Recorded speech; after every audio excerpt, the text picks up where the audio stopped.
Hi, everybody. Welcome to another episode of Why Didn't They Laugh? I'm your host, Owen Benjamin. This is a series about what I learned when the crowd doesn't laugh. And today's episode came from a show I did in Iowa. I did a show at Penguins in Cedar Rapids, and it was a blast. Had such a good time. Thank you for having me. But there was one thing I said that got utter silence. Check this out. Say what you will about Donald Trump, but comparing him to Adolf Hitler is fucking insane. I won't go down the political rabbit hole, but just know that there's no comparison. Oh shit, I shouldn't have said that. It's such an obvious fact. Do you guys know what Adolf Hitler did? I shouldn't have done this, but I will. I'll just take it out of the political realm. Okay, so I was a World War II history major in college. And I don't know if, and I see all the time in media that people compare Donald Trump to Adolf Hitler. Bear in mind, this has nothing to do with politics. It's about history. And that's why I'm so excited to do today's episode, because rarely does history and comedy intersect. And I love history because you can't make these stories up. But I also love comedy, and I also love questions. So maybe I'm missing something. Maybe Donald Trump is a lot more like Hitler than I thought. Maybe all these major news organizations are right in comparing him to Hitler. And of course, all these celebrities. Maybe they're right and I'm wrong. So let's dive in. I started doing some research about these two men, and I really want to compare their lives. Adolf Hitler was born in 1889. That's a long time before Trump, but that isn't a major factor. He was from Austria. Let's see, his father died when he was 15. He was from a fairly poor family. His mother died shortly after of breast cancer. And Hitler lived in homeless shelters after that.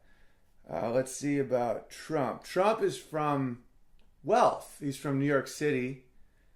His father, Fred Trump, is a real estate mogul. His parents worked together in real estate. Trump went to military academy and then the Wharton School of Business. Trump had 4 deferments from Vietnam because of heel spurs. Let's see how that compares to Adolf Hitler. Oh, Hitler volunteered in the Bavarian army despite being Austrian. Some say the only reason he got it was because of a bureaucratic mistake, but he did serve, where he got the Iron Cross. He served at the Battle of the Somme. I don't know if any of you guys have read much about World War I, but in that one battle, there was over 1 million casualties. 1 million casualties. The first day, 57,000 British people died. They used to refer to it as a meat grinder, because they would just send these young men to their death. And the thing about World War I is it was trench warfare. So a close friend of yours that you served next to would be killed, and you'd watch them decompose right in front of you for years because the lines wouldn't move. So many shells were launched in that war that you still can't go to it in France because you might explode. It was true terror and horror. So Trump had a heel spur, and Adolf Hitler was shot in the leg. He went blind from mustard gas. And as we all know, mustard gas then was, it has since been outlawed by the United Nations, but at the time it wasn't. So he was blind. And then when World War I ended, and he found out that Germany lost, he went blind again from extreme PSD. So then Hitler, after the war, was a vet with no skills. And then, so I think that's a little different than Trump. So far, there's some similarities. All right, so then after the war, Hitler he stayed in the army because he really didn't have anywhere to go. He worked in the intelligence agency, and he was discharged in 1920. He then started working for the Nationalist Socialist Party because he was great at speaking at large audiences, hated Marxists, he hated Catholics, and of course, not a fan of the Jews. Okay, so that's one thing that him and Trump have in common, is being good at speaking at large audiences. But then so does Jerry Seinfeld and Margaret Thatcher. So that's not exactly a similarity, because Trump briefly got into professional wrestling. So he also was good at speaking at large audiences, but it was for a much different intention. Okay, so then Adolf Hitler did what Adolf Hitler does. He started speaking in beer halls. And a lot of people have to understand what post-World War I Germany was like. America's never experienced anything even close to it. The 2008 recession would be compared to the greatest day in their lives times a million. The Treaty of Versailles bankrupted Germany. It blamed Germany for World War I. So they had to pay massive reparations. They lost their army. They were no longer allowed to have an army. And all these millions of war veterans now just wandered the streets after watching the horrors that they witnessed. And now they also have the collective guilt of the worst human war that's ever happened in history. The first time it had been mechanized and industrialized. The first time war wasn't about charging in with a horse and a feather on your cap to get the girl back home and show that you're brave. It was a meat grinder where everyone just was expected to die. Okay, so now they have the collective guilt and they're poor. So they start hanging out in beer halls. That's where they hung out in Germany. Much like people in the French Revolution, right before the French Revolution, were hanging out in coffee shops. Getting a little strung out on coffee, get some ideas. So they're in the beer halls. So Hitler starts speaking at the beer halls because one thing he can do is crush a crowd. He's a fantastic speaker. So he gets arrested because he does the beer hall pooch, which him and a bunch of other drunken vets tried to overthrow the government. They just marched on the government. There was something called the Weimar Republic, which was the new German government. Highly ineffective. Basically a puppet regime, democracy, put in there by the Allies, and no one respected it. It was inefficient. Everyone blamed the government, and they wanted to take it down. So Hitler's arrested. He's put in jail. He's put in prison for over a year. He writes his famous book, Mein Kampf, My Struggle. And that is another similarity with Donald Trump, is they both are published authors. Donald Trump wrote The Art of the Deal. So that's a similarity. They both are authors. Yeah. And just, like later, I won't get into this. I'm only going to get into the first year of Hitler's power because it's all we really know so far about Trump as well. But Hitler used a woman named Leni Riefenstahl to make propaganda movies. Her and, of course, Joseph Goebbels. And, of course, Trump got into world wrestling. So they both were good at propaganda. Okay, so then he's in prison. So Donald Trump, let's get some more little facts about Trump. Trump has 5 children and 8 grandchildren. Hitler has no children, and people think that he's impotent. He can't get an erection. And Trump doesn't drink, smoke, or do drugs.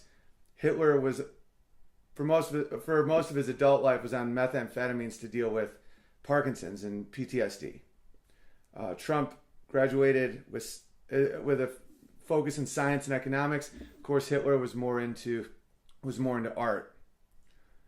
All right, let's see what else we got.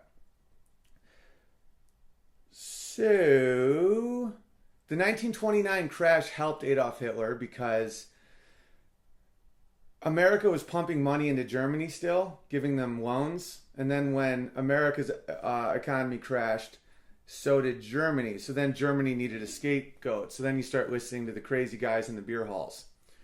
Everyone, there's a common misconception that Adolf Hitler was elected.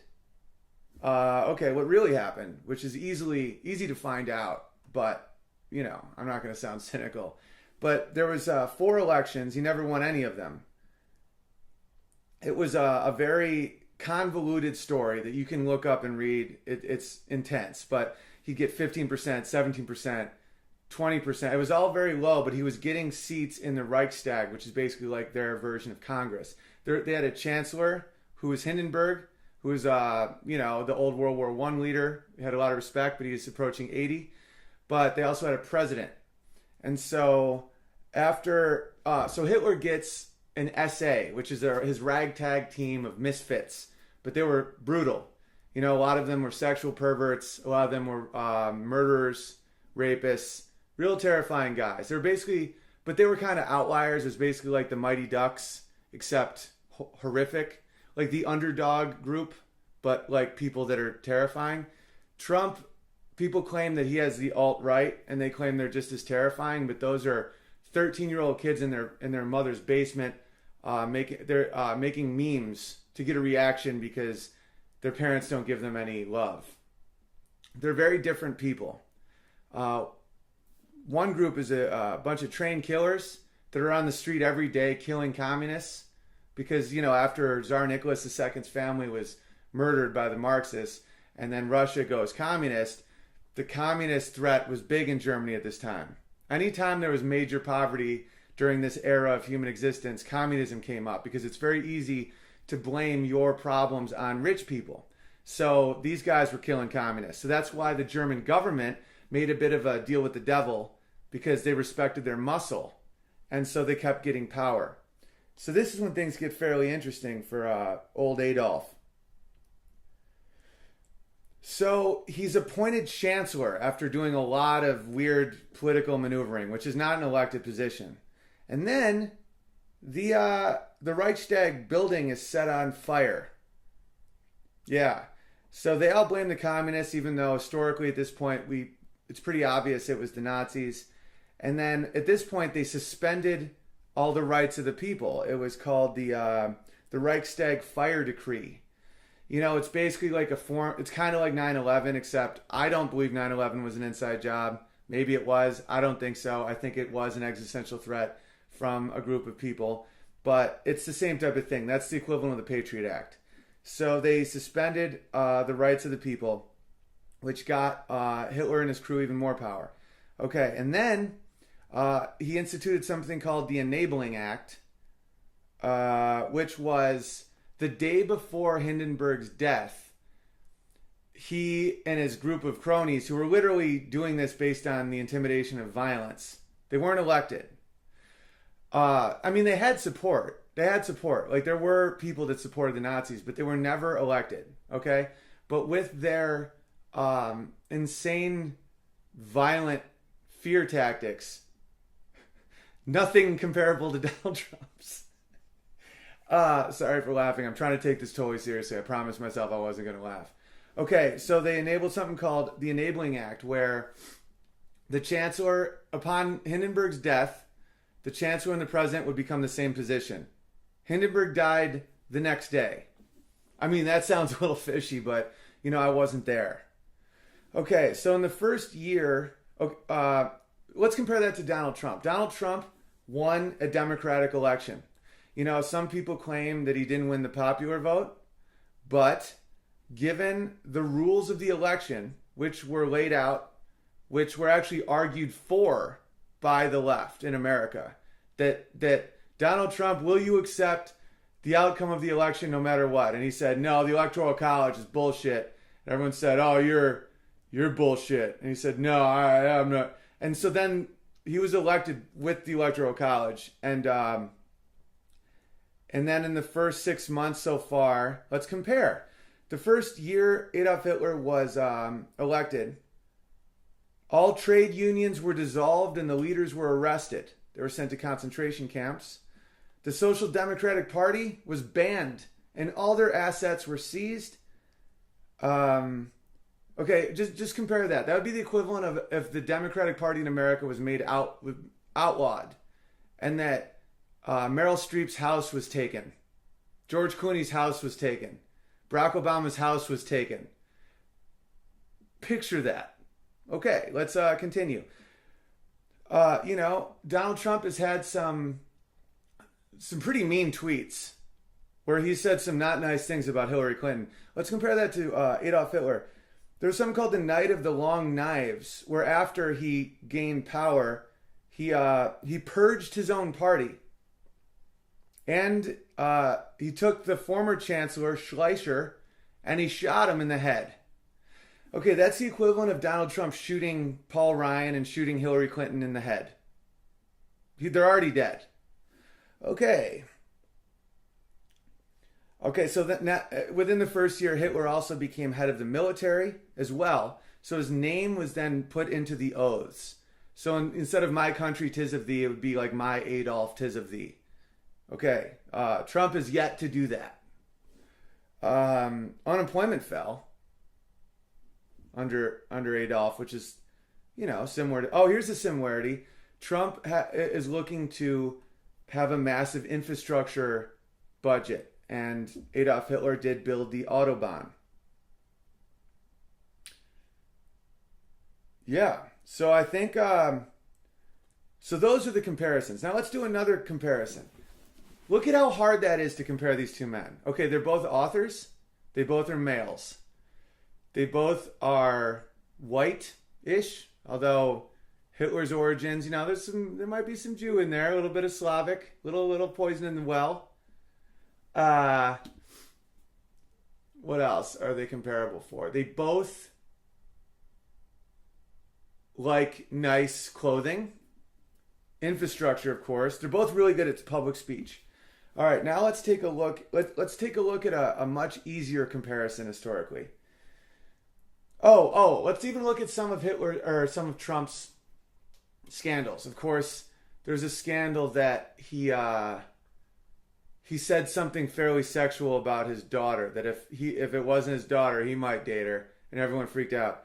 Okay, Adolf Hitler was so in love with his niece that he forced himself on her for such a long time that she shot herself in the head with his own pistol. I don't know. I think that's a little different, right? So fucking funny. All right. And for those of you that think that maybe Trump just hasn't ascended yet to this, Trump's 70. Hitler died. Okay, he was born in 89. He died at 45. He died at 56. So at 56, I believe Donald Trump was a Democrat who was trying to paint a building gold. All right, now let's compare another historical figure. There is an elementary school teacher who criticized the church and the government. He wrote for a socialist newspaper, and he was against war. Anyone want to guess? That would be Mussolini. So, all my point I'm trying to make is read history. Like, don't read it based on the memes and the stuff flying at your... I've read over 100 books on World War II, easily. In one class, in the class of the Holocaust, I read 16 books just in one semester. Because, there was a whole section of the class based on whether or not Hitler ever ordered it. There's still a debate about whether or not it was the will of the Fuhrer or it was an actual order. There's no proof either way. It's a highly debated thing. Like nuances that small are debated. Comparing Donald Trump to Adolf Hitler is so insane. Listen, I'm not this big Trump fan. This isn't because I'm trying to stick up for this man. I'm trying to stick up for the concept of historical facts or I don't even know. I don't know. I just think, please. If everyone you hang with agrees with you, you're in a cult. And maybe I shouldn't have even just said the name Trump on stage, which I normally don't. I stay away from it. But I was trying to set up a really fun joke about the word retarded. I'll show you that joke. You want to check that out? Here's the joke right here. I go, no, that's a word that's existed. That means intellectually underdeveloped or a fire retardant or a yeast retardant. It means not developed. Like, I'm retarded half my life. It means you haven't developed. And she goes, you're a moron. I go, funny you bring up that word. Because that word actually means someone with an IQ between 50 and 60, and imbecile meant 25 to 50. They're so offensive that people used retarded to cancel out those fucking words. But you don't know that. And she goes, yeah, well, a lot of people don't know that, and they're offended. I go, why is it my fault that you're fucking retarded?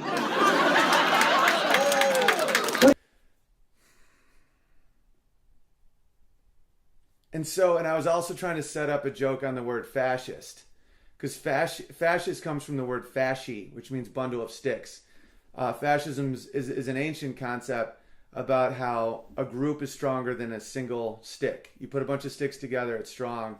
One stick, it's weak. It's populism, you know? And there's some validity to that. But the joke I was making is about the word fasci means bundle of sticks, which in English is faggot.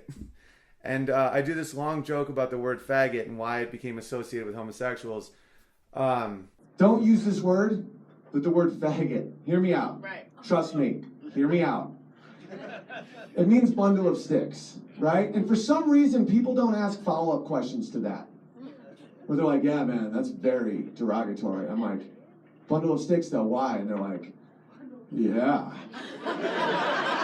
So, as a comedian with a ton of time on his hands, I research things that I'm curious about. I'm like, what does a bundle of sticks have to do with a homosexual?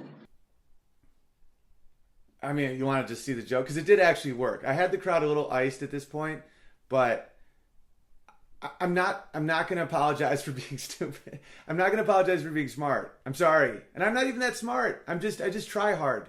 Because I don't want to be an ignorant person in a beautiful world that I'm not here very long for. So check out the end of this joke. And of course, the I shouldn't say that. The non-enlightened version is people thought they burned them with bundles of sticks. That's what they thought. That's not where it comes from. No, faggot was a slang for a burdensome person for most, of human existence.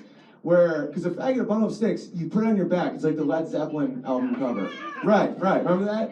Come from the land of the ice, And it didn't mean gay people. It meant anybody that was like a bummer, that was like a drunk guy was a faggot, because you had to carry him like sticks. Swear to God. Okay, so why did it get applied to gay people? I promise you there's a good ending to this. I promise you. You're looking at me like, whoa. I promise you there's a happy ending that will make you feel better about all of us. Just please hear me out. All right. When that started getting associated with gay people was when we were an agrarian society and we had no money and it was a horrifying existence and you needed like 20 kids to not die because there was no farm equipment. So you needed human beings to go get the wheat or you fucking died. So when one of your kids wanted to tap dance with his buddy Brian, he was a burden to the family because he wouldn't produce more farm machine. Okay, right? So it made sense then. Now the world's changed a lot, and we're not in that society anymore. We have machines, we have apps, we're a service-based economy, right? So gay people are not only not burdens, they're killing shit. They're ripped, they have art. They're doing awesome. Double income, no kids. They are crushing shit in a capitalist world. What is the new faggot? Babies. That's why life writes its own jokes. Because now it's true, I got a baby. I love my baby. Love my baby. It's the best thing that ever happened to me. But at the same time, you're paying $200-300 grand for that little faggot. And we got no crops to bring in. He just eats and shits. And then when all my really rich gay friends call me up because they're throwing a rave in one of their castles, I swear to God, I've attended a friend's rave at his castle. And he's like, yo, Owen, you want to come to the castle? I'm like, well, I got the baby. Can I bring the baby? They're like, no, leave that faggot at home. You're hanging out with the gays. And so I'm glad. Thank you for not making me feel insane. That words have fucking meanings and we're not monsters. And that'll do it for today. Another episode of Why Didn't They Laugh? You can subscribe on iTunes or SoundCloud. Most subscribers are on iTunes, but I set up a SoundCloud for people that can't get to iTunes. And Yeah, we're sponsored as always by Blue Apron, blueapron.com/Owen. You get 3 free meals, free shipping. The food is amazing. My wife and I cook with it all the time. We do little Instagram stories. Families that cook together stay together, you know? And when you watch each other cook and you watch everything sizzle, you get closer. And then when you eat it, it tastes better. It's kind of like if you've ever built your own thing, anything, whether it's a model boat or a house or a web page. When you build something yourself, it tastes better. And they will ship food right to your door. And I live in the woods, so I don't live next to a Whole Foods anymore. I used to. I miss fresh ingredients, and Blue Apron does that. So if you do blueapron.com/Owen, you get a discount. It also shows you listen to the podcast. And patreon.com/WDTL. If you want to throw in a little extra cash to help keep this thing going, I upload other stuff there. The conversations with my mom and dad and brother and stuff that I don't necessarily want just floating around the world, and people can misquote and make people that I'm close to feel weird. So it's a small group of people, but they're good people. And if you want to pitch into that and become a member of Patreon, do that. And as always, stay hydrated, change your socks. One of my buddies who's a war vet told me that. It's all about changing your socks and staying hydrated. And, maybe you still think Trump and Hitler are similar. Good for you. Much love.